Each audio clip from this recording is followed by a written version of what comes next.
If action is what makes Blade so enjoyable, then why was the final fight so disappointing? They spent the entire movie building towards Deacon Frost being the final boss, but then when they finally fight, why does it feel so flat? I've been racking my brain trying to figure out why I didn't like the final fight so much, but then I think it comes down to just one thing. Deacon Frost never earned my respect. First of all, he got no bodies to his name. Yeah, he killed that cop, whoop-de-doo. But that's the only solo kill he has, a human. The other kill on his roster was that pureblood that slapped the fire out of his cheeks, but he had the others put in work for him. Think about it. What did he do the entire movie other than throw tantrums like a spoiled brat and just shout commands at people? But even compared to other villains, he doesn't even measure up. Like, let's just take my favorite villain of all time, for instance, Frieza. We are consistently shown how dangerous he is. He kills children. He kills the elderly. He blew up Planet Vegeta with his finger. He has a gang of the strongest warriors in the universe as his pets. Anyone that's ever fought him was nothing more than a toy. Frieza has earned his menace, and Frost did nothing to earn his. The most that we saw him do was hide behind a child and throw her into traffic in order to run away from Blade. Even when Lamagra takes over his body, the danger's never felt. Like, I understood it's supposed to be scary and the graphics had all these demons flying around, but I never felt the true scale of the threat. Like, what was supposed to happen? His eyes turn red and then he gets blown up by EDTA? A whole nothing burger. And another issue that I have is that Blade is clearly the better fighter. And I'm cool on that, but it seems like Blade's skill was reduced so that Frost can look like he's doing something. If there's supposed to be a gap in power, then it should be heavily skewed towards Frost. Cause ain't no way someone awakens the blood god and we don't immediately see the difference between it and mortals. Blade's character, we wanted to have him more on a fluid side, and which would encompass both hard and soft. And for Frost, who plays the bad guy, we wanted him to be more straightforward and direct, and that fell to a Japanese or hard style. But where was this demonstrated? Homie was facing him, turned around to do a backflip, and then clash swords with Blade. What are y'all talking about? Why does he have a sword in the first place? Where did he even get the sword from? Like, what is this? He never had a sword the entire movie, but now I'm supposed to believe that he kept that thing tucked the entire time? Don't lie to me. Speaking of time, the final fight was over in 3 minutes. What do you mean we built this fight up for 2 hours and it's over in 3 minutes? That's unacceptable. Even if you look past the gap in skills, the choreography, and the time utilization, Blade never struggled. By that, I mean, I never thought his skills were being stretched.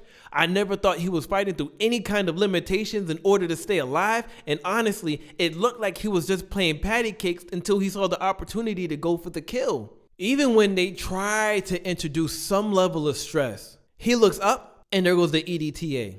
Thank you, Dr. Jensen. I don't gotta sweat today. Like, look at him. There's no way this man is fighting a vampire deity and he's not sweating. Now, I don't mind him winning with EDTA. It makes the most sense. How they executed the fight is what I got a problem with. Mind you, this is an alternative ending because the original was worse.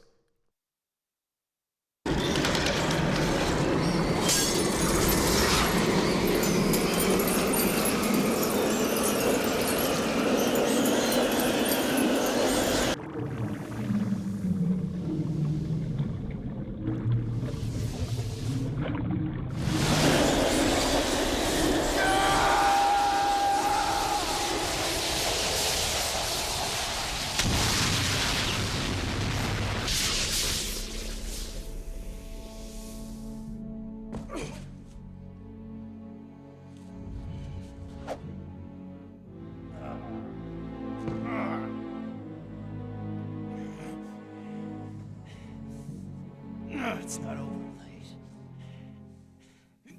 Your problem is...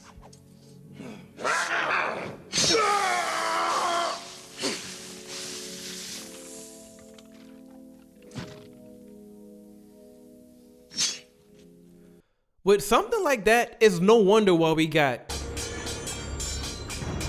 Because compared to earlier fights, this fight made no sense. There's so much wasted potential. If they just took the time to demonstrate why La Magra was terrifying, maybe it could have solved most of my issues. Think about that melee that happened right before Blade fights La Magra.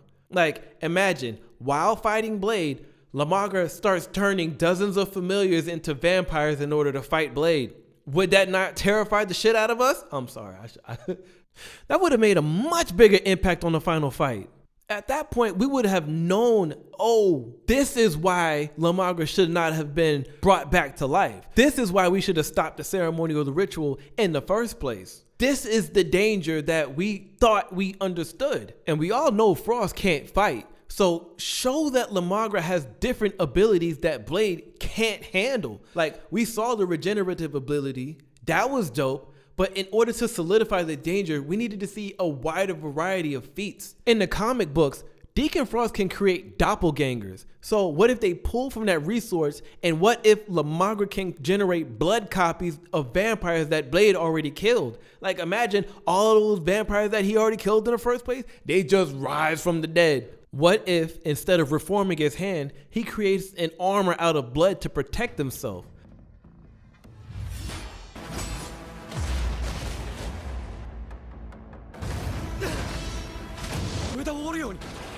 What if he were able to utilize blood manipulation like Chozo from JJK?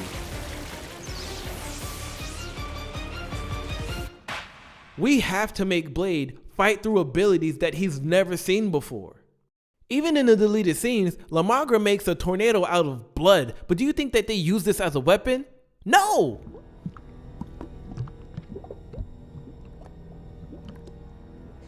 You're too late, Blade. The sleeper has awakened.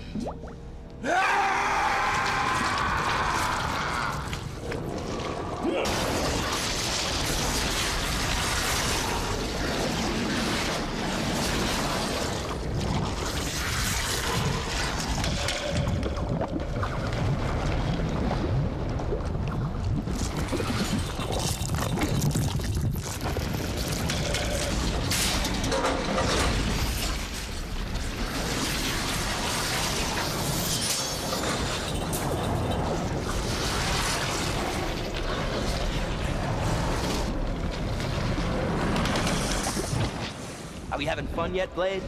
I sure hope so. 'Cause after I'm done with you, I'm gonna fuck the whole human race. I'm not Frost anymore.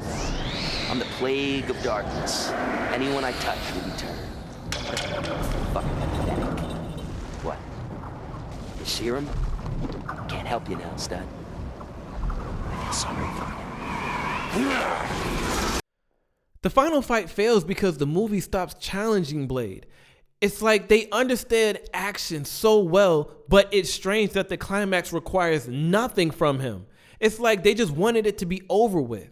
I still love this movie, and I'm gonna watch it again and again.